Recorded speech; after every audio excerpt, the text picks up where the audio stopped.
I touched my girlfriend's hand, and she filed a restraining order. 3 nights ago, I reached across the table at Olive Garden to hold Jenna's hand during our anniversary dinner. She yanked it away like I'd burned her and started crying. Everyone in the restaurant turned to stare as she ran to the bathroom. When she came back 10 minutes later, her eyes were puffy and she wouldn't look at me. She said we needed to leave immediately. In the car, she was silent the whole ride home, then went straight to her sister's place without explaining anything. The next morning, I woke up to 15 missed calls from her brother, Tyler. He said Jenna told the whole family I'd been physically aggressive with her at dinner and she didn't feel safe anymore. I tried explaining I'd literally just touched her hand like I'd done 1,000 times before, but Tyler said I was minimizing what happened and hung up on me. By noon, Jenna had changed her relationship status to single and posted something vague about finally standing up for herself. Her friends were commenting hearts and saying how brave she was. I kept texting, asking what was happening, but she never responded. 2 days later, a process server showed up at my apartment with restraining order paperwork. The document said I'd grabbed her aggressively in public, causing bruising and emotional distress. There was no bruising because I'd barely touched her wrist for maybe 2 seconds. But the papers also mentioned a pattern of controlling behavior, including monitoring her finances and limiting her access to money. That part confused me because Jenna had full access to her own accounts, plus I'd been paying most of our bills for 2 years since she quit her job to focus on her jewelry business. Yesterday, her friend Becca reached out asking if I was okay. She said Jenna had been acting weird lately and something didn't add up.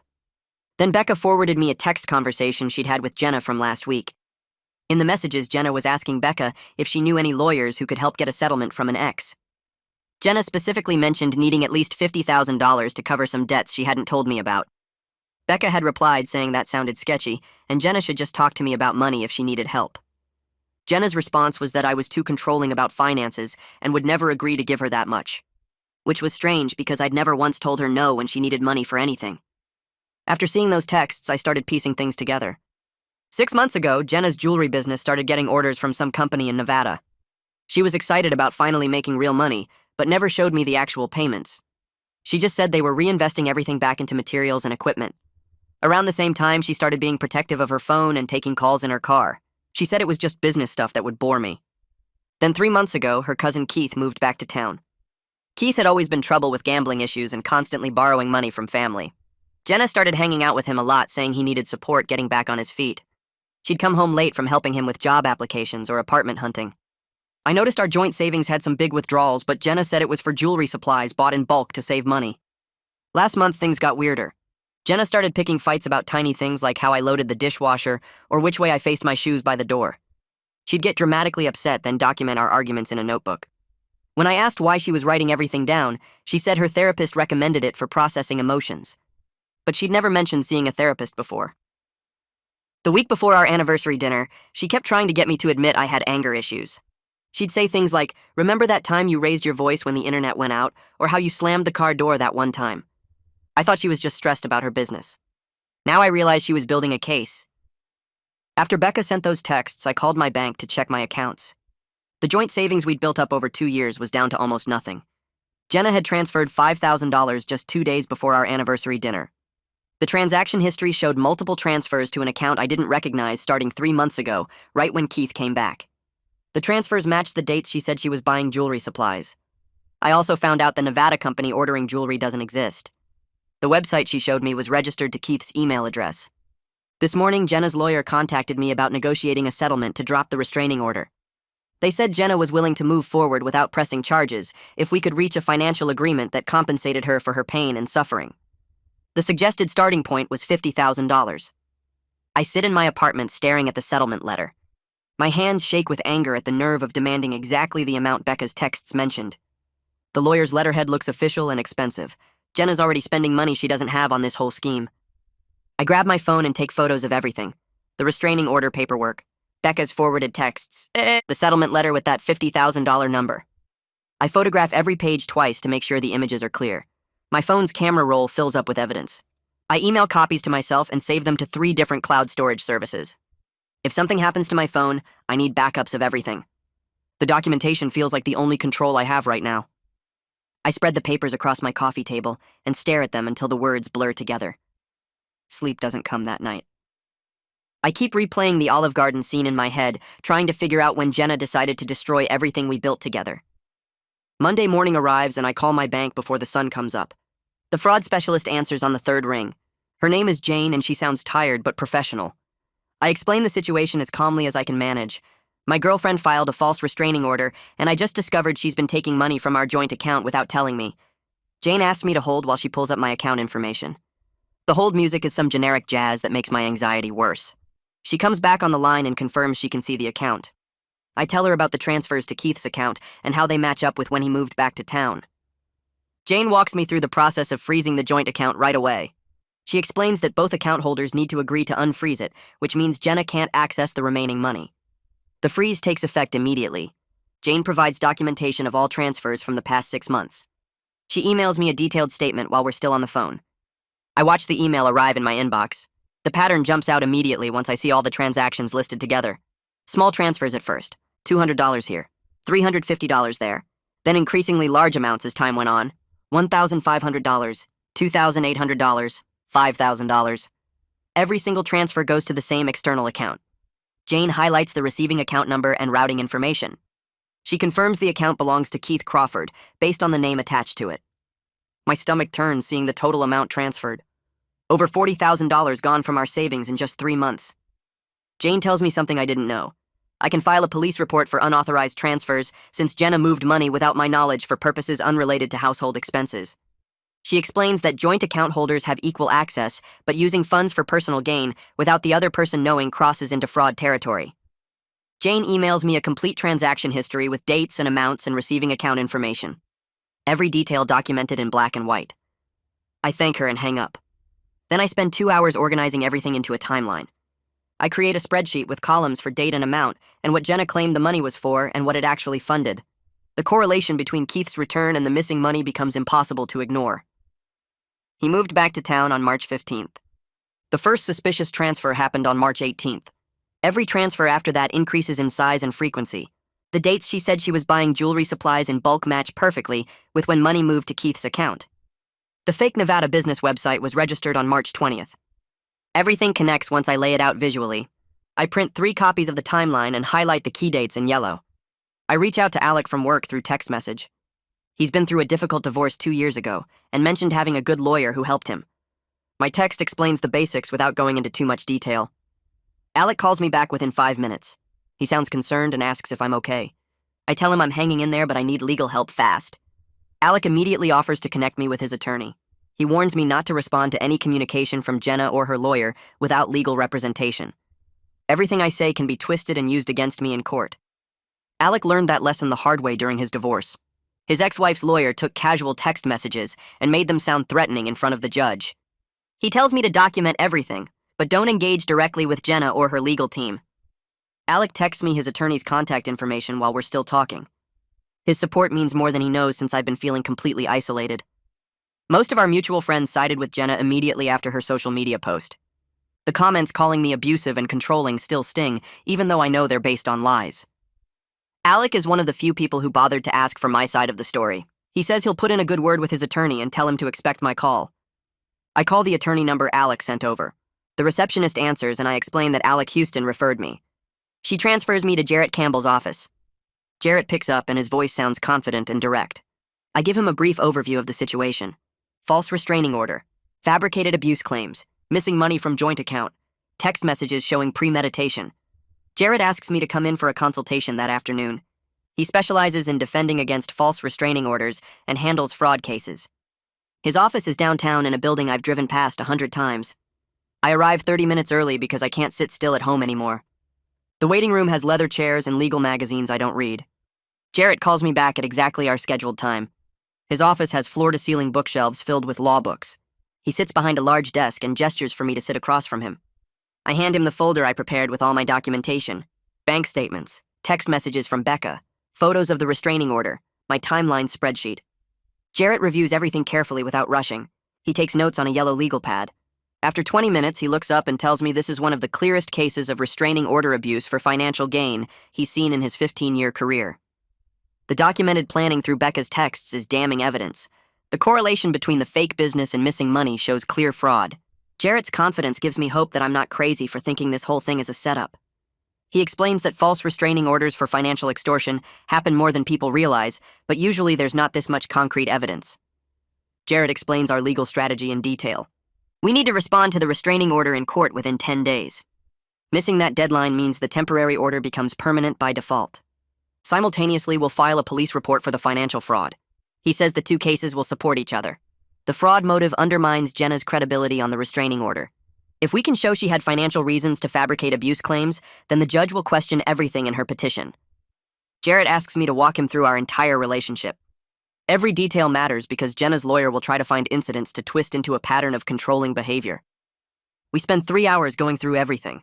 How we met at a friend's party, our first date at an Italian restaurant, moving in together after a year, her decision to quit her job and start the jewelry business, my support of her career change, our normal daily routines, arguments we had and how we resolved them. Jarrett takes detailed notes about our financial arrangement. I paid most bills while she built her business. She had full access to her own accounts plus the joint account. I never monitored her spending or demanded receipts. Jarrett says that contradicts her claims of financial control. He asks about the arguments she documented in her notebook. I describe the fights she picked over tiny things, dishwasher loading, shoe placement, normal couple disagreements that she blew out of proportion. Jarrett explains that manufactured arguments won't hold up without corroboration from witnesses. I rack my brain trying to remember anything that could be misinterpreted as aggressive behavior. Jarrett needs to know the worst possible things Jenna's lawyer might bring up. I tell him about times I raised my voice, getting frustrated in traffic when someone cut me off, yelling at the TV during football games when my team lost, slamming the car door once when I was running late for work. None of these incidents were directed at Jenna personally. Jarrett writes everything down and says that's actually important. Her claim of a pattern of controlling behavior needs specific incidents. General frustration with life circumstances isn't the same as aggression toward a partner. The manufactured arguments from her notebook won't hold up without someone else witnessing them. Our apartment building has thin walls. If I was actually yelling at Jenna regularly, the neighbors would have heard. Jarrett plans to get statements from neighbors confirming they never heard fighting or shouting from our unit. He asks about physical affection in our relationship. I describe how we held hands constantly, hugged goodbye every morning, cuddled on the couch watching movies, kissed in public without any hesitation.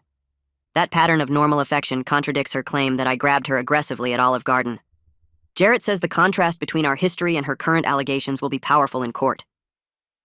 Tuesday afternoon, we go to the police station together. Jarrett wants to be present when I file the report to make sure everything is documented properly. We meet with Detective Colin Watkins in a small interview room. Colin is a middle-aged guy with graying hair and a no-nonsense attitude. He takes the financial fraud seriously once he sees the bank records and text messages. Jarrett presents everything in a clear timeline. The fake Nevada business, the transfers to Keith's account, Becca's texts about needing $50,000, the settlement demand for that exact amount. Colin asks detailed questions about my relationship with Jenna and when things started changing. I walk him through the timeline again. Keith's return, the behavioral changes, the picked fights and documented arguments, the Olive Garden incident and restraining order. Colin explains that extortion through false legal claims is a felony. Using the court system to threaten someone into paying money meets the legal definition. The documented planning makes it worse because it shows premeditation. Colin says he'll need to interview Becca as a witness since her texts are crucial evidence of premeditation. He takes copies of all our documentation and opens an official case file. The case number gives me a small sense that the system is finally taking this seriously. Colin warns that the investigation will take time, but he'll move as quickly as possible given the restraining order hearing deadline. Jarrett makes a phone call from the police station parking lot. He's hiring Georgia Walden, who's a private investigator specializing in financial fraud cases. Her job is to trace where the money went after it left our joint account and document Keith's gambling debts. Jarrett explains that proving Keith's financial desperation strengthens our case. If we can show he owed money to dangerous people, then Jenna's motivation for the scheme becomes even clearer. Georgia answers and Jarrett puts her on speakerphone. Her voice sounds sharp and professional. She asks me basic questions about Keith: full name, last known address, places he might gamble. I tell her what I know from Jenna's stories. Keith had gambling problems for years. He owed money to various casinos. Family members stopped lending to him after he never paid anyone back. Georgia says she has connections with casinos and bookmakers that might show Keith's financial desperation. She's worked similar cases before. Jarrett asks how long the investigation will take. Georgia warns that gathering solid evidence will take at least 2 weeks. She needs to pull records and interview people and verify information. 2 weeks feels like forever when the restraining order hearing is coming up fast. Jarrett assures me that we have enough evidence to proceed even without Georgia's findings. Her investigation will just make our case stronger. I have to tell my parents what's happening. They'll eventually hear about the restraining order through family connections or social media. Better they hear the truth from me first. I drive to their house after leaving Jarrett's office. My mom answers the door and immediately knows something is wrong from my expression. We sit in their living room and I explain everything. The Olive Garden incident, the restraining order, the missing money, the fake business, the settlement demand. My dad's face turns red with anger. He wants to confront Jenna's family and demand they make this right. I explain that any contact could be used against me. The restraining order prohibits me from contacting Jenna directly or indirectly through other people. If my dad confronts her family, Jenna's lawyer will claim I'm violating the order through a proxy. My mom cries and asks what she missed. Were there warning signs she should have seen? I tell her this isn't her fault. Jenna fooled everyone, including me. My parents ask what they can do to help. I tell them their support is enough. Just believing me means everything when so many people immediately assumed I was guilty. My dad writes me a check to help with legal fees. I try to refuse, but he insists. Family helps family, he says. My mom makes me promise to call them every day with updates. Explaining everything to them is exhausting, but their support helps me feel less alone in this fight. The next morning, Jarrett calls with an update on the hearing schedule. The court set the restraining order hearing for 2 weeks from now, which gives us time to prepare a solid defense. He explains that having 2 weeks is actually better than getting rushed into court next week because we can gather more evidence and build a stronger case. Jarrett files a motion to dismiss the restraining order based on lack of evidence and includes all the text messages from Becca showing Jenna's financial motive. The judge will review our response before the hearing, which plants early doubts about Jenna's story. Jarrett sounds confident when he explains that judges see false restraining orders often enough to recognize the warning signs. The timing of the settlement demand matching Becca's texts is a huge red flag that undermines Jenna's credibility before we even get to court.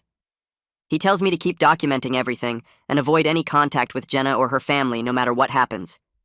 Any violation of the restraining order, even accidental, could destroy our case. I spend the rest of the morning organizing all my evidence into folders on my computer and making backup copies on a flash drive. The bank statements show clear patterns of unauthorized transfers. The screenshots of Becca's texts prove premeditation. The fake Nevada business website shows the whole scheme was planned. Having everything organized makes me feel slightly more in control of this nightmare. My phone rings around noon, and it's Georgia calling with her first investigation findings. She sounds all business as she walks through what she discovered about Keith's financial situation. Keith owes approximately $85,000 to various creditors, including 2 casinos in the next state over, and someone she describes carefully as a private lender, which I understand means loan shark. Georgia explains that the timeline shows his debts got much worse, starting about 6 months ago after what her casino contacts called a very bad gambling streak. He lost over $30,000 in a single weekend trying to win back previous losses. This explains why Keith needed money so desperately, and why $50,000 from me would only partially solve his problems. Georgia says the loan shark has been pressing Keith hard for payment, with threats that escalated from phone calls to in-person visits at his apartment. She has documentation of the threats, and the timeline matches exactly when Jenna started hanging out with Keith constantly. The desperation in Keith's situation made him dangerous and willing to manipulate his own cousin into committing fraud. Georgia promises to have a complete written report ready in 3 days with all the documentation and witness statements. Her findings give us concrete proof of motive, which strengthens our case significantly. I go to work that afternoon trying to maintain some kind of normal routine, even though my mind keeps racing through everything happening. My coworkers definitely notice something is wrong because I keep spacing out during conversations and forgetting what I was doing. Alec covers for me when I need to step outside to take calls from Jarrett or Georgia. He tells people I'm dealing with a family emergency, which is technically true in a horrible, twisted way. Around 3, my boss notices my distraction and pulls me aside into his office. He asks if everything is okay and whether I need some time off. I give him a brief explanation about the false restraining order and the legal situation without going into all the details. My boss surprises me by being really supportive instead of worried about how this affects my work. He says to take whatever time I need for legal appointments and court dates. He also mentions that he had a friend go through something similar years ago, so he understands how stressful false accusations can be. His support means more than he probably realizes, because I was worried about losing my job on top of everything else. Knowing my boss has my back lets me focus on fighting this without constantly worrying about my career falling apart too. That evening, Becca reaches out again through a careful text message, asking if she did the right thing by forwarding those texts from Jenna. I call her back immediately to thank her for coming forward with evidence that might save me from this whole scheme. Becca admits she's been feeling guilty about Jenna because they were friends for years, but she knows what Jenna planned was completely wrong. She says she almost didn't forward the texts because she worried about betraying a friend's confidence. But the more she thought about it, the more she realized that letting me get extorted for $50,000 would be worse than any friendship loyalty. I explained that her evidence might be the difference between proving the truth and having a false restraining order on my record forever. Becca agrees to give an official statement to Detective Watkins about the conversation and texts. She sounds nervous about getting more involved, but determined to do the right thing. We talk for almost an hour, and she shares more details about Jenna's behavior over the past few months that seemed off.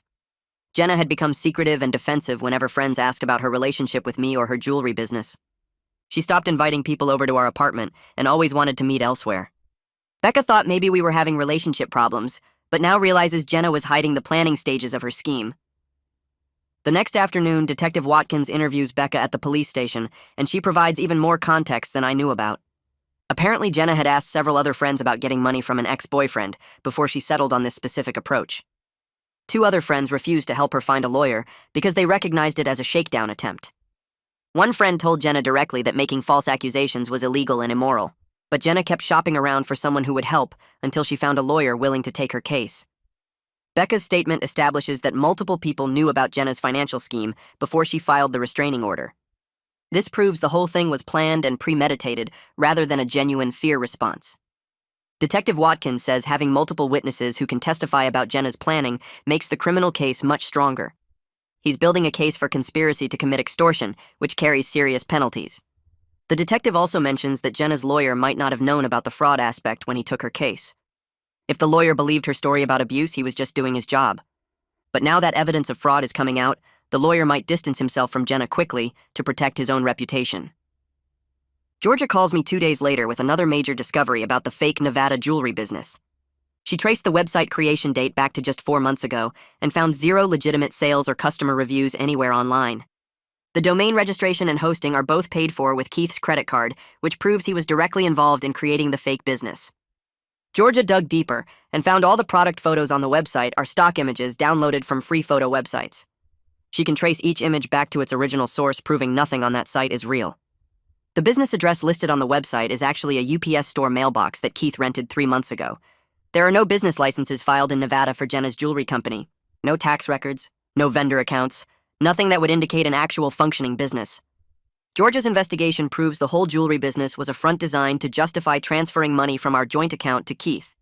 She has documentation for everything, including screenshots of the original stock photos and records from the mailbox rental. This evidence completely destroys any claim that the transfers were for legitimate business purposes. That same afternoon, Jarrett receives a call from Jenna's lawyer trying to negotiate the settlement amount down to $35,000 as what he calls a good faith compromise.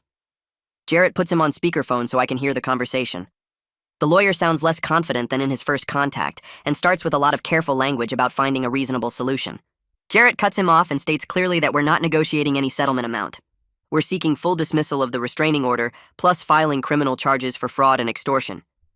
The lawyer sounds genuinely surprised that we have solid evidence supporting our position. He tries to backtrack, saying his client may have been mistaken about some details of what happened.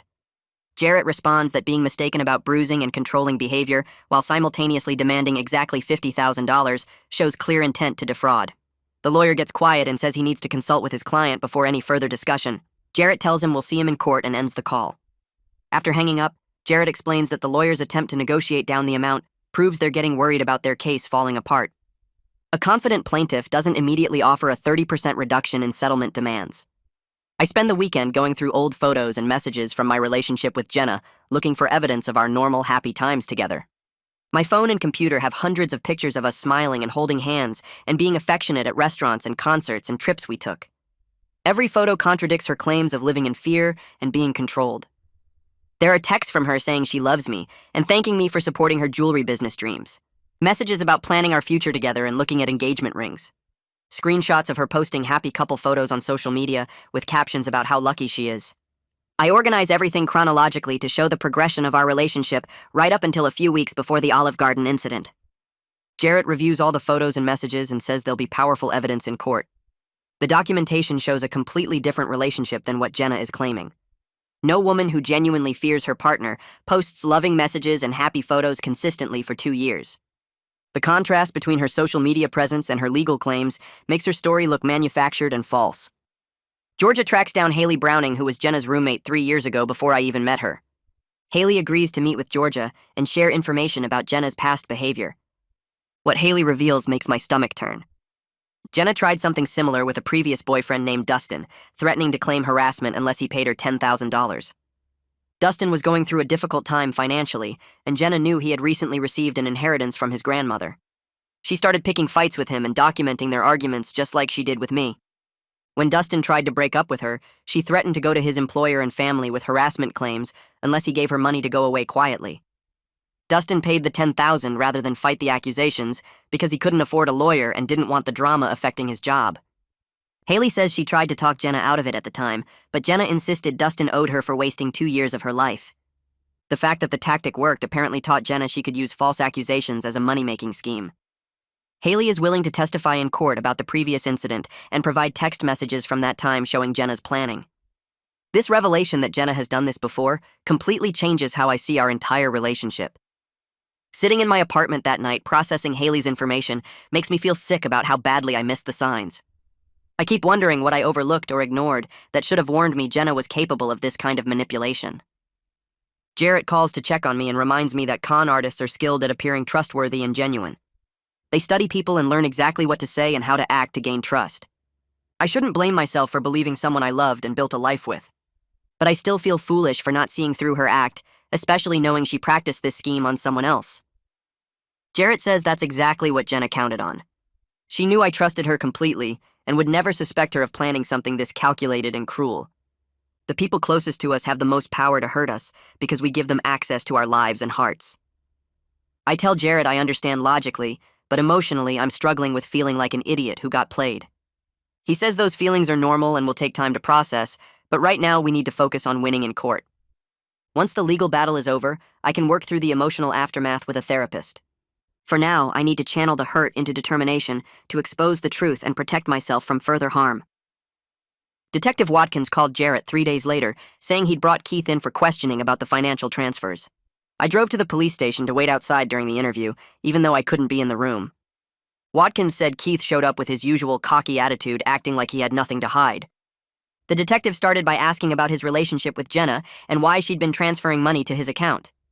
Keith claimed the money was legitimate payment for helping Jenna with her jewelry business. He said he'd been handling supply orders and managing her online store for a cut of the profits. Watkins asked him to provide documentation of these business arrangements like contracts or invoices. Keith said everything was done informally since they were family and trusted each other. Then Watkins pulled out Georgia's investigation report showing the Nevada company didn't exist and the website was registered to Keith's email address. Keith's face went pale and he stopped talking. Watkins asked him directly if he'd created a fake business to justify taking money from our joint account. Keith demanded a lawyer and refused to answer any more questions. Watkins told me afterward that Keith's refusal to cooperate actually helped our case by making him look guilty. An innocent person would have explanations and documentation ready. Keith's immediate decision to lawyer up suggested he knew the business was fake and couldn't defend the transfers. My phone rang while I was driving home from the police station. Tyler's name showed up on the screen and my stomach dropped. I almost didn't answer because I wasn't ready for another hostile conversation. But something made me pick up. Tyler's voice sounded different this time, less angry and more uncertain. He said he'd been thinking about the situation and some things didn't add up. Tyler remembered all the times he'd seen me with Jenna over the past 2 years, and I was always gentle and patient with her. He'd never witnessed any controlling behavior or angry outbursts. Tyler admitted their whole family had been worried about Keith's influence on Jenna for months. Their parents noticed she started acting secretive and distant after Keith moved back. Tyler said he didn't want to believe his sister would lie about something this serious, but the evidence I'd shared with the detective made him question her story. He stopped short of saying he believed me completely, but his doubt about Jenna's version of events felt like progress. Tyler asked if I'd be willing to talk to their parents eventually, because they were struggling with not knowing what to believe. I told him I appreciated the call, and I'd think about meeting with them once the legal stuff was settled. After we hung up, I felt a weird mix of relief and sadness. Relief that at least one family member was questioning Jenna's lies. Sad that it took overwhelming evidence for anyone to consider I might be telling the truth. Jarrett scheduled 3 practice sessions to prepare me for the restraining order hearing. We met at his office after work, and he grilled me with hostile questions for 2 hours each time. He warned me that Jenna's lawyer would try to make me seem aggressive or controlling. They'd twist innocent moments into evidence of abuse. Jarrett played the role of her lawyer and asked things like why I monitored the joint account so closely if I trusted Jenna. why I paid most of the bills if I wasn't trying to control her financially, why I got upset about small things like internet outages if I didn't have anger issues. The first practice session was rough because I got defensive and tried to over-explain everything. Jarrett stopped me and said I needed to stay calm and factual, answer the question directly without getting emotional or providing unnecessary details. We practiced again and again until I could respond without my voice shaking or my face getting red. By the third session, I felt more in control. Jarrett taught me to pause before answering hostile questions and to redirect when they tried to twist my words. He reminded me that the judge would see through obvious manipulation tactics if I stayed composed. The preparation helped me feel less terrified about testifying. I still worried about screwing up, but at least I had strategies for handling aggressive questioning. Georgia finished her investigation report and delivered it to Jarrett's office. The document was 40 pages of detailed evidence showing a clear pattern of financial fraud. She'd documented Keith's gambling debts totaling $85,000, including specific amounts owed to 2 casinos and a loan shark. The report included copies of threatening letters Keith received from creditors demanding payment.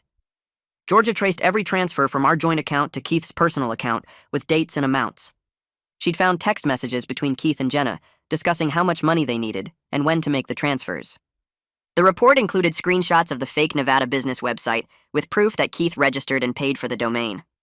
Georgia interviewed 3 of Keith's former roommates who confirmed his gambling problems and desperate financial situation. She'd even tracked down a casino employee who remembered Keith getting banned for trying to use counterfeit chips. Haley's testimony about Jenna's previous extortion attempt was documented with supporting text messages from 3 years ago. Jarrett read through the entire report and said it was some of the most thorough documentation he'd seen in a case like this. Every claim was backed up with multiple sources of evidence. The report made it impossible to believe Jenna's story about legitimate business expenses. Georgia had connected every dot showing this was a planned scheme to steal money and then extort more through false accusations. 3 days before the hearing, Jarrett called saying Jenna's lawyer filed an emergency motion. They claimed I'd been harassing his client by investigating her background and hiring a private investigator. The motion said this investigation was intimidation meant to silence a domestic violence victim. They wanted the judge to order me to stop all investigation activities immediately. Jarrett said this was a desperate move because they knew our evidence was strong. He filed a response within an hour, explaining that legitimate investigation for legal defense is not harassment. Defendants have the right to gather evidence to defend themselves against false accusations. The investigation uncovered fraud and extortion, which proved the restraining order was filed in bad faith. Jarrett included examples from case law, showing courts consistently protect the right to investigate claims. The judge denied their emergency motion the same day, without even scheduling a hearing. Jarrett said the quick denial indicated the judge was already skeptical of Jenna's claims.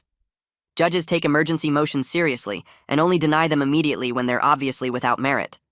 The denial was a good sign heading into the restraining order hearing. It showed the judge wasn't automatically believing everything Jenna's lawyer filed.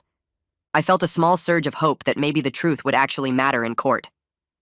I couldn't sleep as the hearing got closer. I'd lie in bed running through worst-case scenarios in my head. What if the judge believed Jenna anyway despite all our evidence?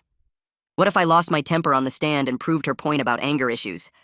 What if they granted the restraining order and I had a permanent record of being an abuser? My mind spiraled through every possible disaster until I was staring at the ceiling at 3 a.m. Alec called one night after I texted him that I was freaking out. He talked me through my anxiety for over an hour. Alec reminded me that the evidence was overwhelmingly on my side. We had bank records, text messages, witness testimony, and a detailed investigation report. Jenna had vague claims with no corroboration and a clear financial motive. He said even if the worst happened and the judge made a mistake, we could appeal with all this evidence. But he didn't think that would be necessary because the truth was too obvious. Alec told me to focus on what I could control, which was staying calm and factual during testimony. Everything else was out of my hands. His steady confidence helped quiet some of the panic. I still felt anxious, but not completely paralyzed by fear anymore. The night before the hearing, I spread all the documentation across my living room floor and reviewed everything one final time. Bank statements showing $43,000 in unauthorized transfers. Text messages between Jenna and Becca discussing getting $50,000 from an ex. Georgia's 40-page investigation report with evidence of Keith's debts and the fake business. Haley's statement about Jenna's previous extortion attempt. Photos of us looking happy together throughout our relationship. The contrast between Jenna's fabricated story and the documented reality was stark. She claimed I was controlling and abusive, but the evidence showed I'd been paying her bills and giving her money freely for 2 years. She claimed to be terrified of me, but stayed in the relationship and never mentioned fear to anyone. She claimed the Olive Garden incident was aggressive, but had no real bruising, and immediately started demanding money. I felt sad looking at the old photos of us together. We'd had good times, and I genuinely loved her. But I also felt angry that she chose this destructive path instead of just asking for help with whatever financial trouble she was in. If she'd come to me honestly about Keith's debts or her own money problems, we could have worked something out.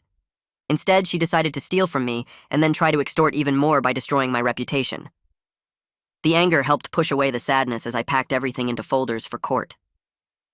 The restraining order hearing took place in a small courtroom on the 3rd floor of the county courthouse. I arrived 30 minutes early with Jarrett, and we sat on a bench outside waiting to be called.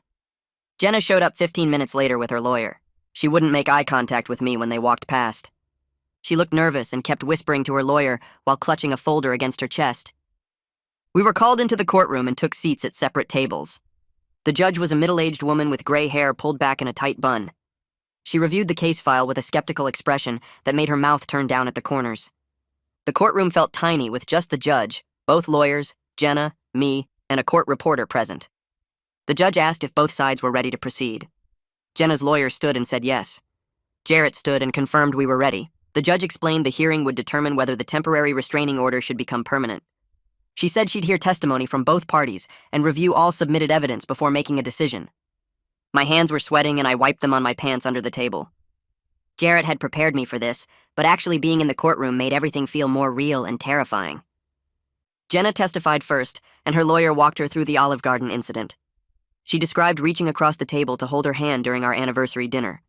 Jenna claimed I grabbed her wrist aggressively and squeezed hard enough to cause pain. She said she tried to pull away, but I held on for several seconds before she finally yanked free. Her lawyer showed photos of faint marks on her wrist that could have been from anything. The marks were barely visible even in the photos. Jenna claimed she'd been afraid of me for months due to my controlling behavior with money. She said I monitored every dollar she spent and questioned her purchases. She described my angry outbursts over small things like traffic or sports games. Jenna claimed these outbursts made her feel unsafe even though I never directed anger at her. Her testimony sounded rehearsed, like she'd practiced specific phrases. She used words like pattern of control and emotional abuse that sounded like they came from a legal website. When her lawyer asked for specific examples of controlling behavior, Jenna's answers were vague. She couldn't name exact dates or provide details beyond general claims. The judge took notes, and her skeptical expression never changed. Jarrett stood for cross-examination and pulled out a folder of photos from our relationship. He asked Jenna about specific happy moments shown in the pictures. There was one from a beach vacation where we were holding hands and laughing. Another from her birthday party where I had my arm around her waist. Jenna struggled to explain why she stayed with someone she feared for 2 years. She said she hoped I would change, and she didn't want to give up on the relationship. Jarrett asked why she never mentioned feeling afraid to any of her friends or family members before filing the restraining order.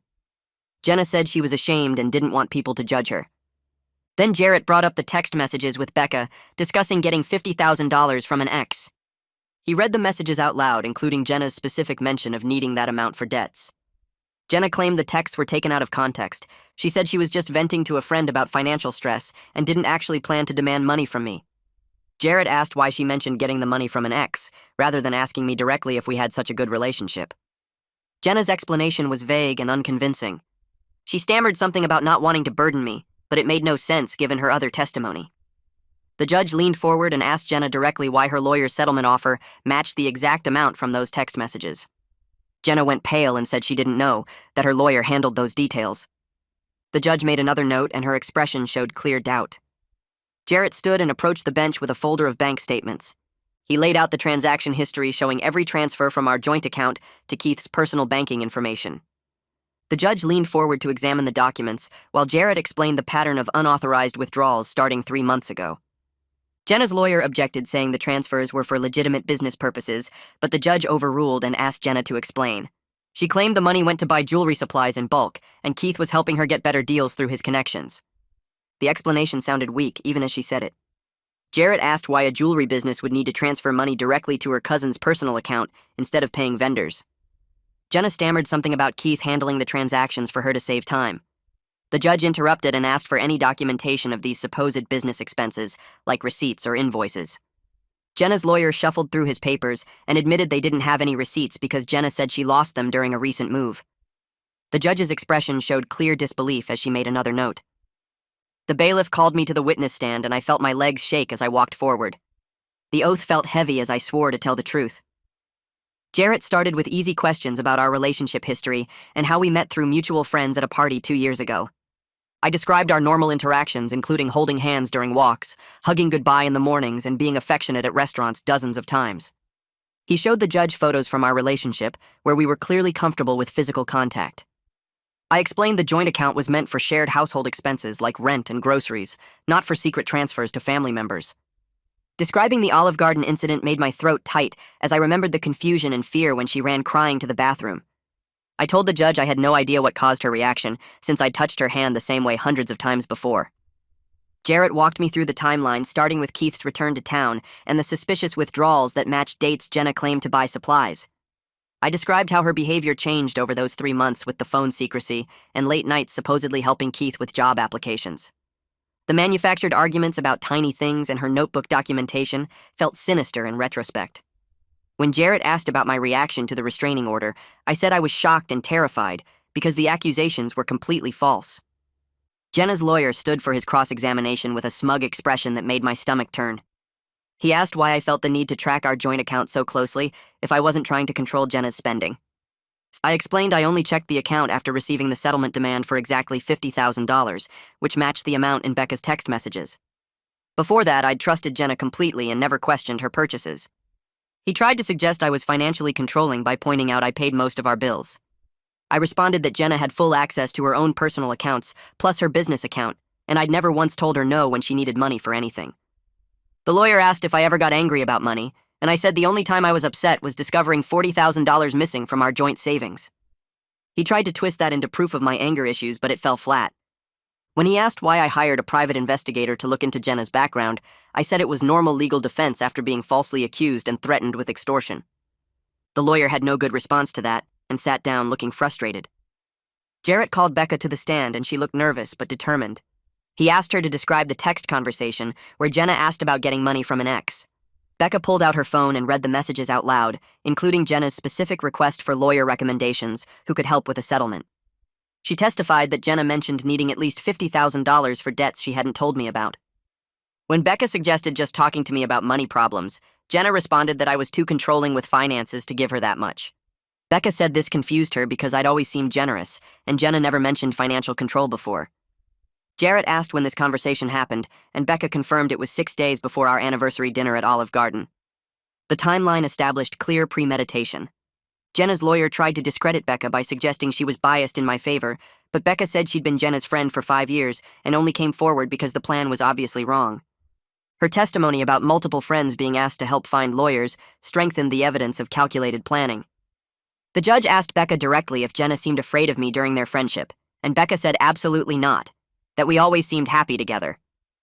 Georgia took the stand wearing a professional suit and carrying a thick folder of documentation. Jarrett asked her to describe her investigation findings, and she laid out everything methodically.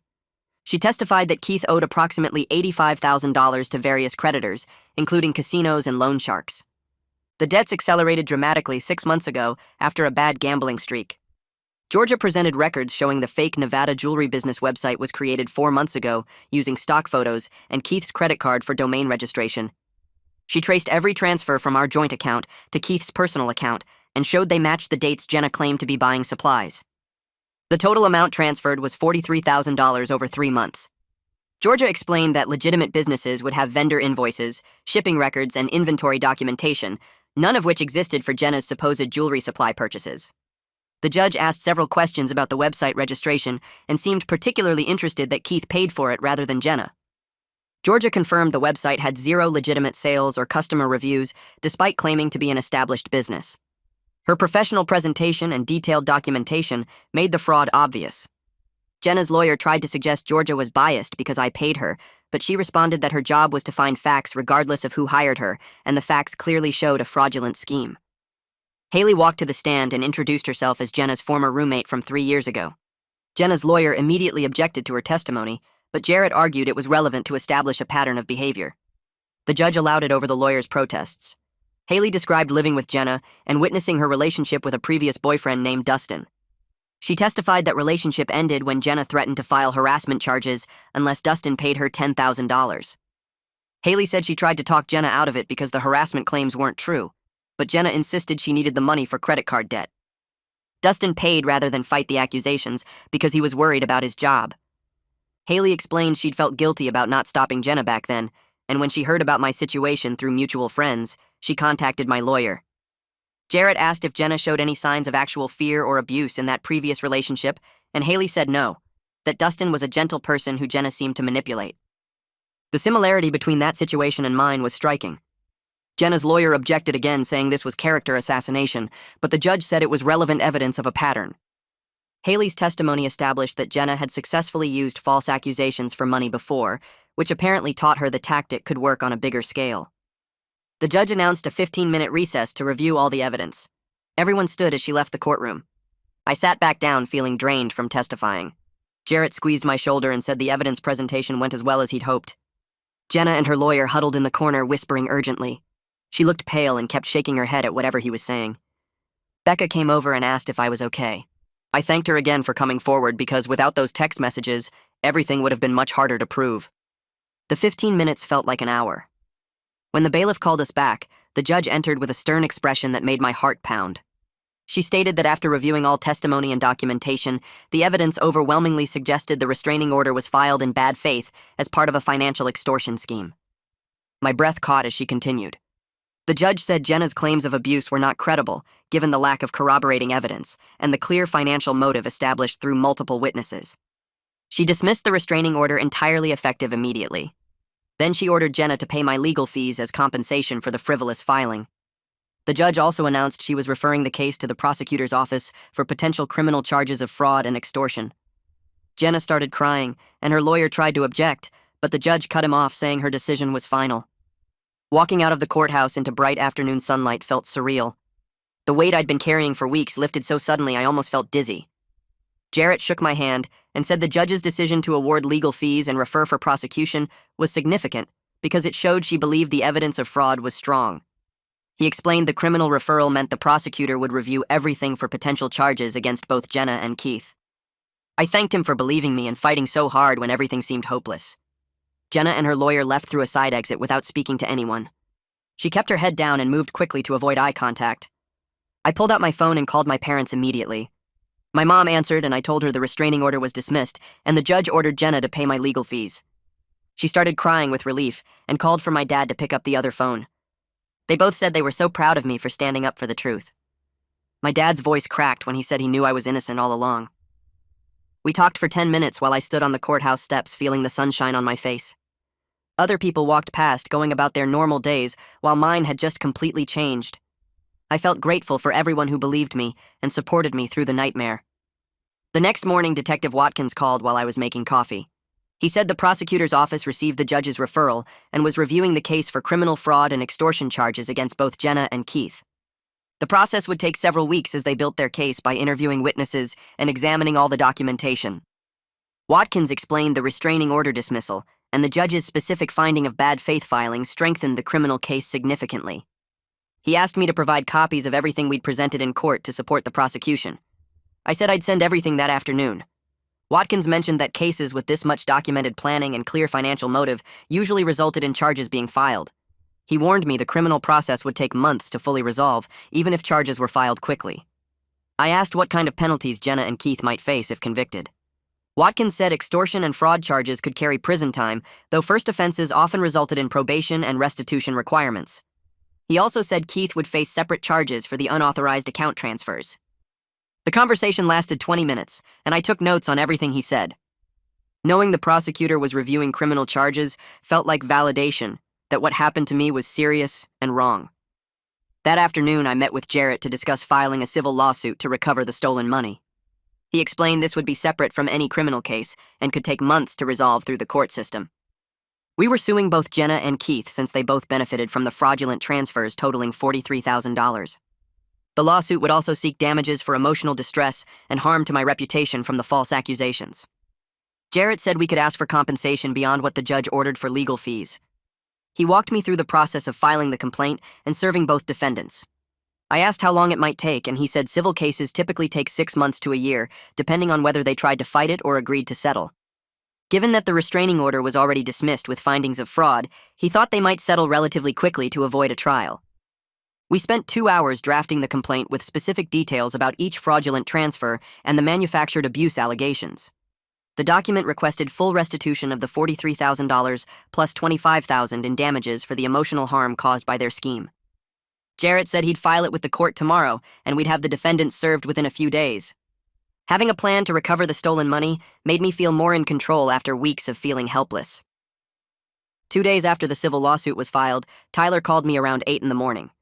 His voice sounded different from the last time we talked, quieter and less angry.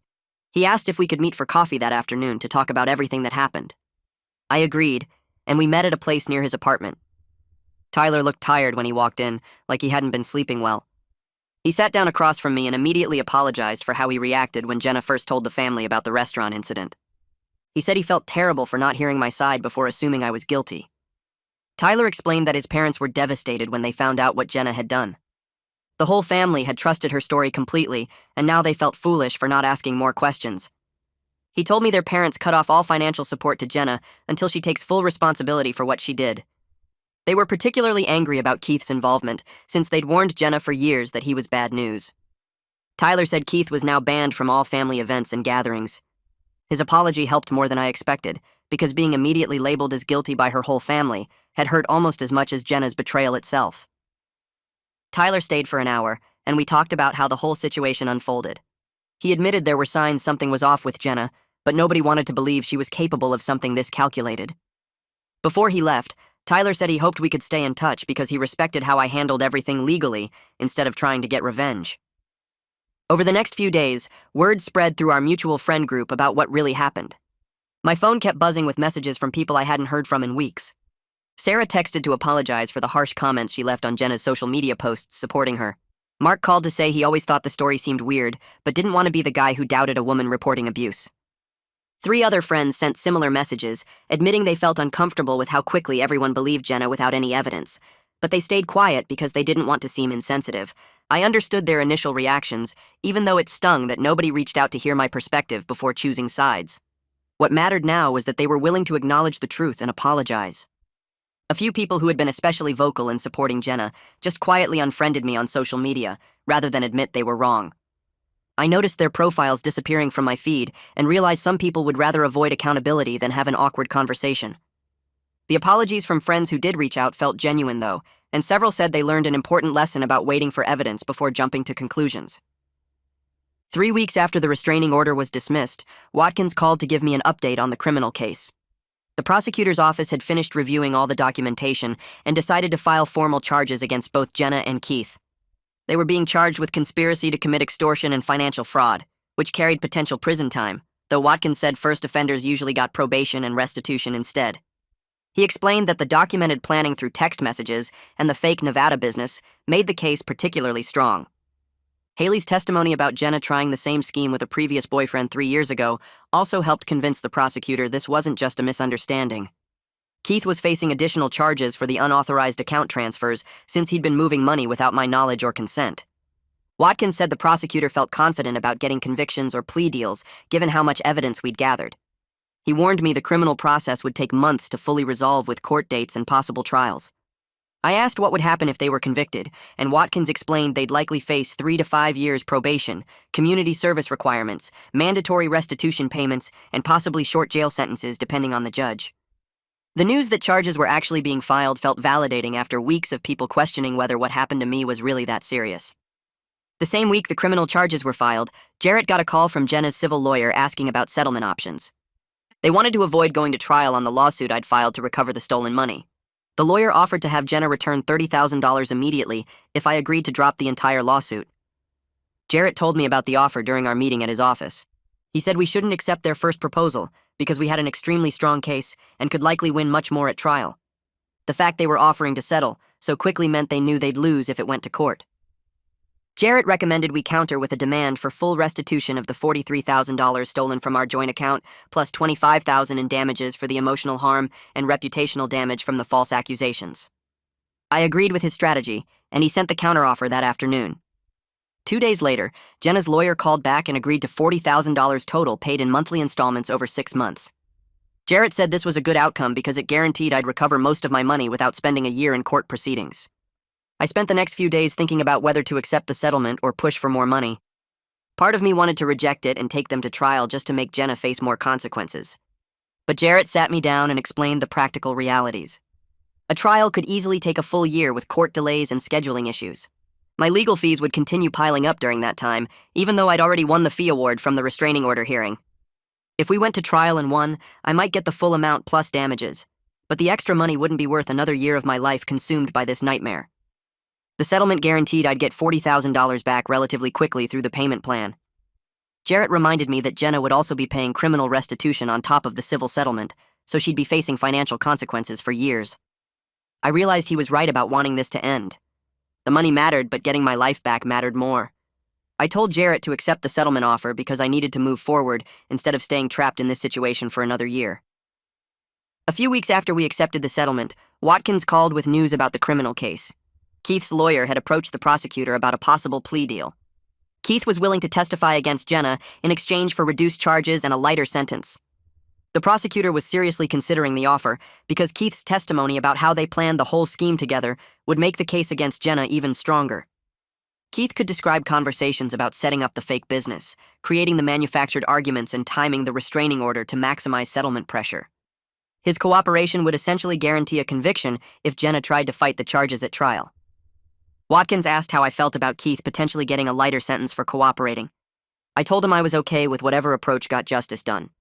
If Keith's testimony helped ensure Jenna faced consequences for what she did, then I could accept him getting probation instead of jail time. What mattered most was that both of them were held accountable through the legal system, even if that meant one got a slightly better deal for cooperating. 2 months after the charges were filed, both Jenna and Keith accepted plea deals to avoid going to trial. Jenna pleaded guilty to attempted extortion and fraud charges.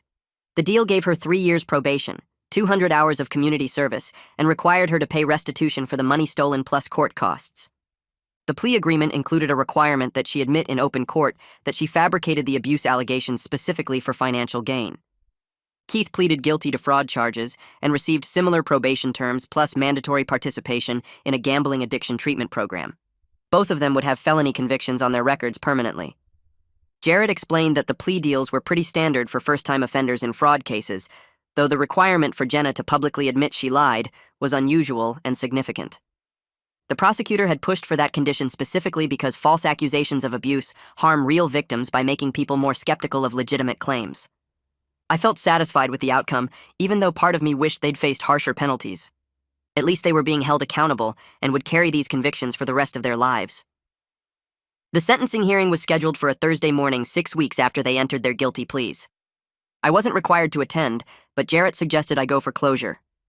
Walking into the courtroom felt strange after everything that had happened. Jenna sat at the defense table with her lawyer looking smaller and more defeated than I'd ever seen her. Keith sat separately with his own lawyer. The judge called Jenna's case first and asked if she understood the terms of her plea agreement. Jenna's voice shook when she confirmed she understood. Then the judge asked her to state for the record what she had done. Jenna admitted she filed a false restraining order claiming abuse that never happened because she needed money to cover debts. She said she fabricated incidents and manipulated the legal system for financial gain. Hearing her say those words out loud in court validated everything I'd been through. The judge spent several minutes lecturing Jenna about how serious false accusations are and how they make it harder for real abuse victims to be believed. She talked about the damage done not just to me, but to the entire system designed to protect people from actual harm.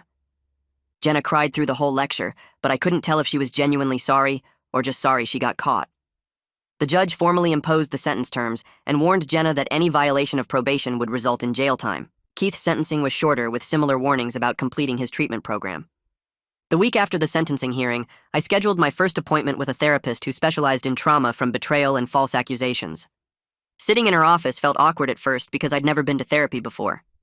She asked me to describe what happened, and I walked through the whole timeline from the Olive Garden incident to the sentencing. The therapist helped me understand that what Jenna did reflected her own character flaws and desperation, not any failure in my judgment or worth as a person. We talked about how betrayal by someone you trusted deeply creates a specific kind of trauma that affects your ability to trust others going forward. She said my response to the situation, gathering evidence and working through legal channels instead of seeking revenge, showed emotional maturity and integrity. Over the next several sessions, we worked on rebuilding my capacity to trust people without becoming paranoid or suspicious of everyone's motives. The therapist helped me separate the legitimate hurt and anger I felt from the urge to let this experience make me bitter toward relationships in general. She explained that healing meant acknowledging the pain while not letting it define how I approached future connections with people. My parents invited me over for dinner on a Sunday evening about a month after the sentencing.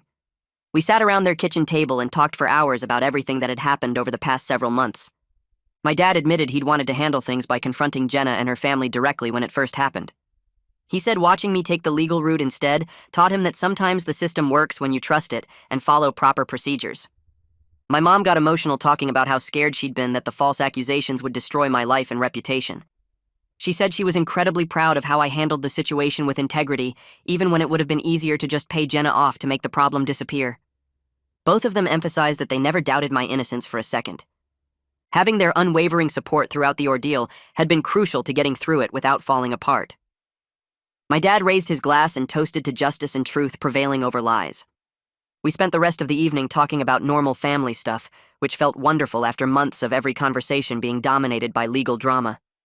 Driving home that night, I felt grateful for parents who stood by me completely and reminded me that good people still existed, despite what Jenna had done. A few days after my parents' dinner, Alec texted asking if I wanted to grab lunch at this burger place downtown. We met up on a Tuesday afternoon and ordered at the counter before finding a booth near the window. Alec looked at me for a second before he started talking about his own divorce from 5 years ago. His ex-wife had accused him of being emotionally abusive during their custody battle. She told the court he had anger management problems and made her feel unsafe around him. Alec said none of it was true, but her lawyer used every normal argument they'd ever had as evidence of his volatile temper. He ended up losing primary custody of his daughter because the judge believed his ex-wife's version of events. Alec explained that he'd spent years feeling ashamed, like maybe he really had done something wrong even though he knew he hadn't. He said watching me fight back against Jenna's false accusations reminded him that he wasn't crazy for knowing the truth about his own situation. We talked about how society automatically believes accusations without waiting for evidence, and how that default assumption becomes a weapon for manipulative people who know how to exploit it. Alec said his friendship with me through this whole mess had actually helped him process his own experience in a healthier way. I told him his support meant everything to me, especially during those early weeks when I felt completely alone and questioned my own memory of events. We finished our burgers and headed back to work feeling lighter than we had in months. 2 weeks later, I checked my bank account and saw a deposit for $8,000 with a reference number matching the settlement agreement. I stared at the screen for a minute before it really hit me that Jenna had made the first restitution payment. I drove to the bank that afternoon and asked to move the money into my savings account. The teller processed the transfer and handed me a receipt showing the new balance. Depositing that money felt like taking back something that went beyond just the cash itself. Jenna had stolen my sense of security and my ability to trust my own judgment about people. Getting the money back was a tangible step toward rebuilding what she'd destroyed. I sat in my car in the bank parking lot looking at the receipt and feeling a weird mix of relief and sadness. Relief because the financial damage was starting to reverse. Sadness because this money represented 2 years of my life with someone who turned out to be planning to betray me the whole time. I put the receipt in my wallet and drove home. The settlement required monthly payments for the next 6 months until the full $40,000 was repaid. I made a note on my calendar to check for each payment and started thinking about what I'd do once my savings was back to where it should be. Becca called me on a Saturday morning about a month after the sentencing. She asked if we could talk, and I said sure. She apologized for not seeing through Jenna's manipulation sooner.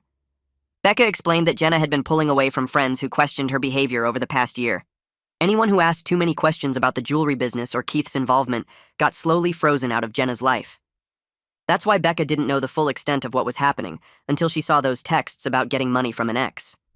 She said she felt guilty for not pushing harder when things seemed off. I told Becca she had nothing to feel guilty about.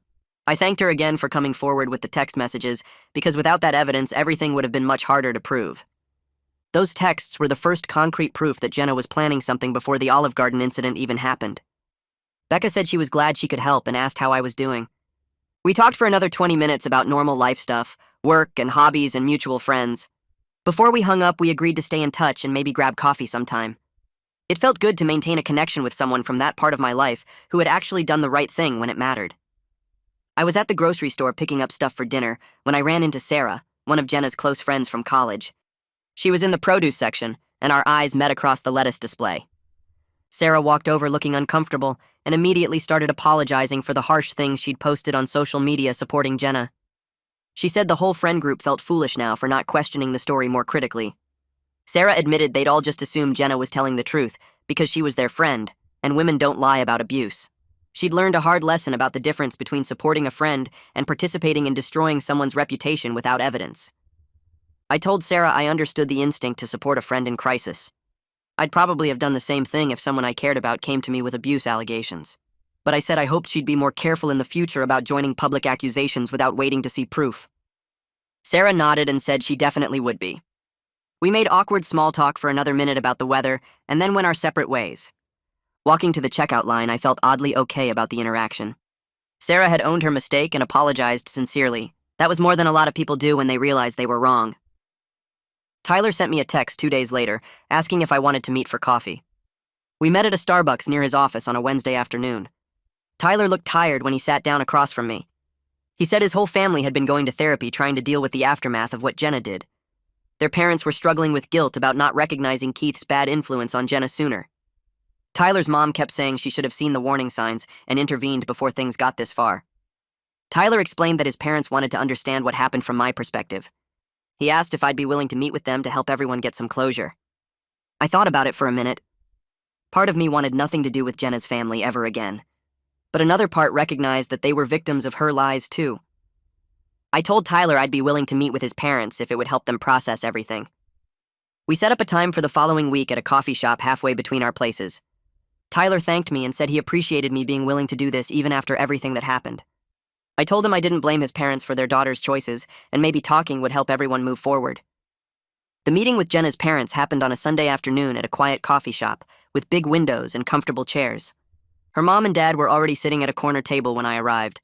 They both stood up when they saw me, and her mom immediately started crying. They apologized over and over for Tyler's hostile reaction when this all started and for not questioning Jenna's story more carefully. Her dad said they'd raised Jenna to be honest, and they couldn't understand how she'd turned into someone capable of this kind of manipulation.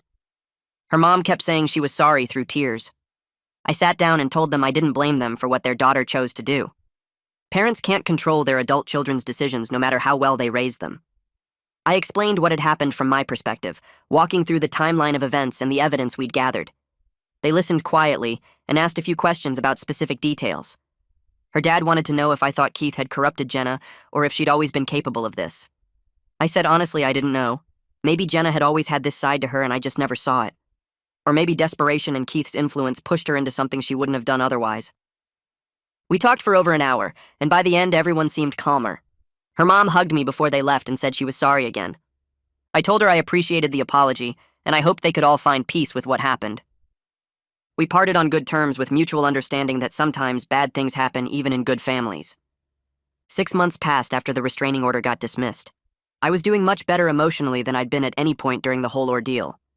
The therapy sessions had helped me process the betrayal without letting it poison my ability to trust people going forward. My therapist and I worked through understanding that Jenna's actions reflected her own character flaws, not some failure in my judgment. I'd started dating casually again, meeting people through apps and friends. I was more cautious now about financial boundaries and watching for red flags in behavior patterns, but I wasn't letting fear stop me from connecting with people. My friends commented that I seemed lighter, like a weight had been lifted off my shoulders. Alex said I smiled more at work and seemed less tense during meetings.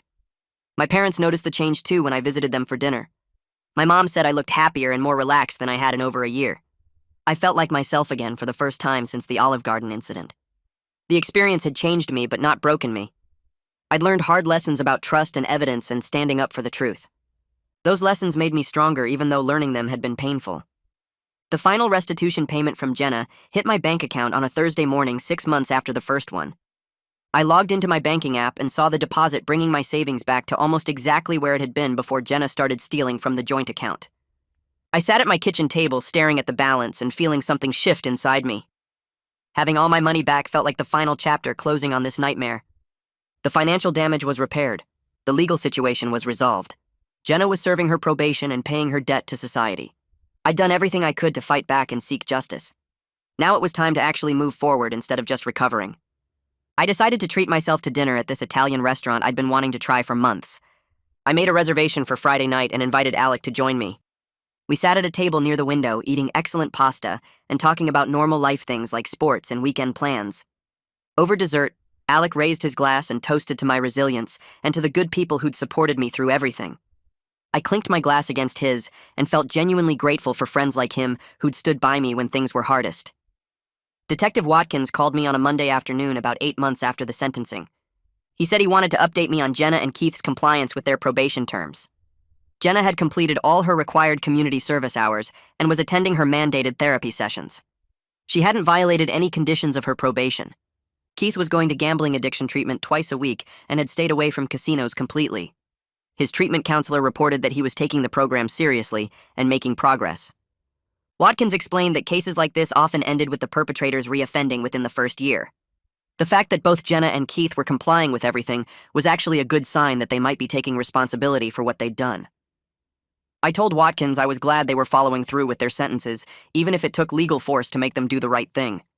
He said he'd keep monitoring their progress and would let me know if anything changed. I thanked him for the update and hung up feeling oddly satisfied. Justice had been served, and the people who tried to destroy my life were facing real consequences. That was all I could reasonably ask for. Alec mentioned a job opening at his company one afternoon when we were getting coffee in the break room. The position was in a different department with better pay and less stress than my current role. He said he'd put in a good word for me if I wanted to apply. I updated my resume that night and submitted an application the next morning. 2 weeks later, I got called in for an interview. The hiring manager seemed impressed with my experience, and I felt good about how the conversation went. They offered me the position 3 days later with a salary increase and better benefits. I accepted immediately and put in my notice at my current job. Starting fresh at a new company felt like the perfect next step. My new coworkers didn't know anything about what I'd been through with Jenna and the false accusations. I could just be a regular person doing good work without the shadow of that whole nightmare hanging over me. On my first day at the new job, I introduced myself to my team and dove into learning the systems and processes. Nobody asked about my personal life or why I'd left my previous company. I was just the new guy who seemed competent and friendly. That anonymity felt wonderful after months of being defined by the worst experience of my life. A few weeks after starting my new job, I saw a flyer at the coffee shop near my apartment, advertising volunteer opportunities with a legal aid organization that helped people facing false accusations. I wrote down the phone number and called that evening to ask about getting involved. The coordinator said they needed volunteers who could share their experiences and help others navigate similar situations. I scheduled an orientation meeting for the following week and showed up feeling nervous but ready to turn what happened with Jenna into something useful. The organization paired me with people who were dealing with fraudulent restraining orders or false claims, and I walked them through the documentation strategies that had worked for me. Helping someone else gather bank records and text message evidence to prove their innocence felt like taking back power from what Jenna had tried to do to me. One guy I worked with was facing accusations from his ex-wife, who was trying to gain leverage in a custody battle, and I spent hours showing him how to organize a timeline and collect witness statements. When his restraining order got dismissed 3 months later, he called to thank me and said my help had saved his relationship with his kids. That moment made all the pain I'd gone through feel worth something bigger than just my own story. Tyler reached out about grabbing lunch one Saturday afternoon, which surprised me since we hadn't talked much since everything went down with Jenna. We met at a burger place downtown, and he apologized again for how he'd reacted initially when Jenna made her accusations. He said watching the whole situation unfold had completely changed how he thought about believing accusations without evidence. Tyler told me he'd been reading about false allegations and due process, and he wanted to do something to help other families avoid the damage his family had experienced. We talked for 2 hours about starting a support group for families affected by false accusations from both sides, where people could share their experiences and learn from each other. He said his parents would probably want to be involved too, since they felt terrible about how quickly they'd believe Jenna without asking questions. We exchanged numbers and agreed to meet monthly for lunch or to catch a game, which felt weird but also good. Tyler had become an unlikely friend through the worst experience of my life, and our friendship reminded me that good things could come from terrible situations if you stayed open to them. I called up some friends I'd drifted away from during my relationship with Jenna and suggested we get together for drinks. Mark and Chris showed up at the bar, and we spent the first hour catching up on their lives before they asked how I was doing after everything. Mark admitted they'd both thought Jenna was isolating me from friends, but didn't know how to bring it up without causing problems. Chris said he'd noticed I stopped showing up to game nights and always had excuses about being busy with Jenna's jewelry business stuff. They both felt guilty for not saying something sooner, but I told them I probably wouldn't have listened anyway since I was convinced everything was fine. We made plans to start a weekly game night again and to stay in better touch going forward. Having that friend group back reminded me how important it was to maintain relationships outside of romantic ones. Mark joked that they'd be doing background checks on anyone I dated in the future, and we all laughed, but there was some truth to it. These were people who genuinely cared about my well-being and would speak up if they saw red flags, which felt valuable after missing so many warning signs with Jenna. On what would have been our 3-year anniversary, I woke up expecting to feel sad or angry, but instead felt grateful. I made coffee and sat on my balcony thinking about how different my life would be if I'd married Jenna like I'd been planning to do. We'd talked about getting engaged that year, and I'd been saving up for a ring before everything exploded. If the truth hadn't come out when it did, I might have married someone who was actively stealing from me and planning to extort me for money. I felt grateful the whole scheme fell apart before we had kids or bought a house together. I was grateful for people like Becca who came forward with evidence even though it was uncomfortable. I was grateful for Tyler's eventual support and for friends like Alec who stood by me without hesitation. Most of all, I was grateful I'd fought back instead of just paying the $50,000 to make the problem disappear.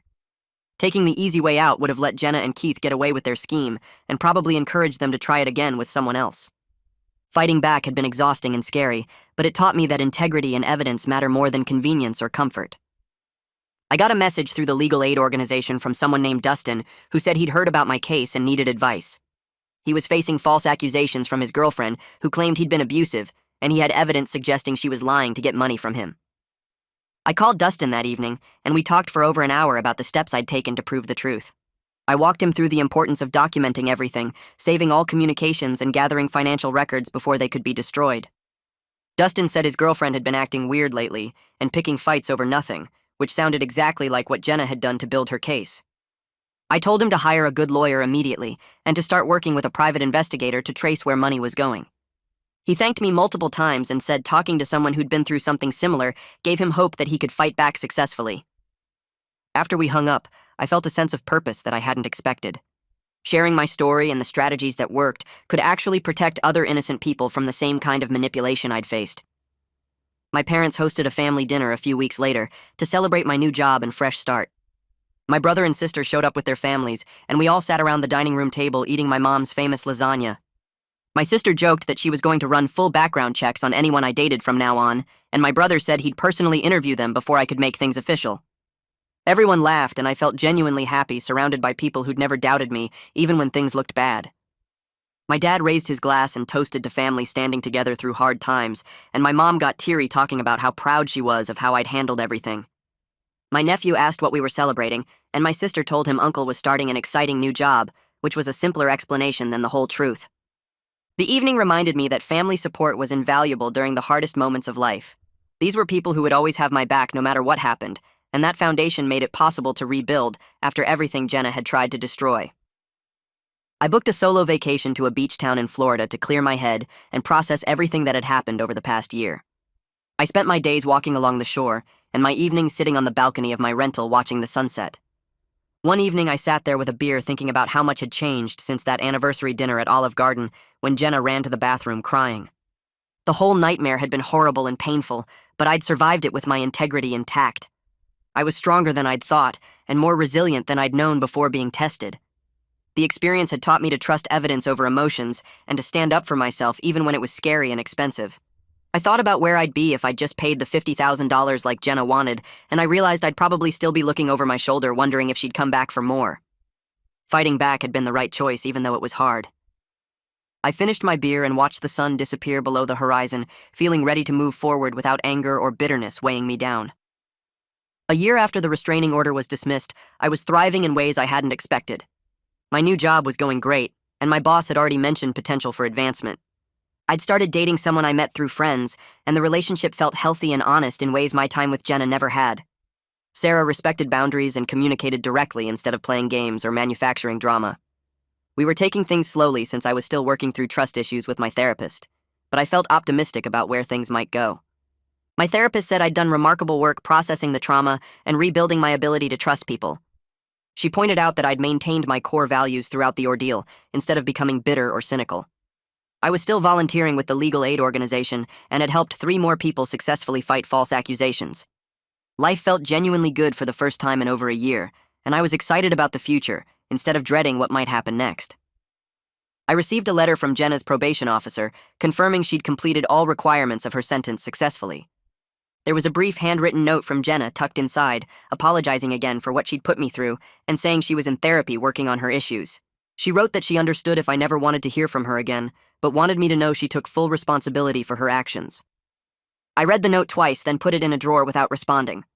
I appreciated the apology, but had no desire to reconnect or maintain any kind of relationship with her. Some chapters needed to stay closed for both people to move forward in healthy ways. Jenna was dealing with her consequences and hopefully becoming a better person, but that journey didn't need to include me.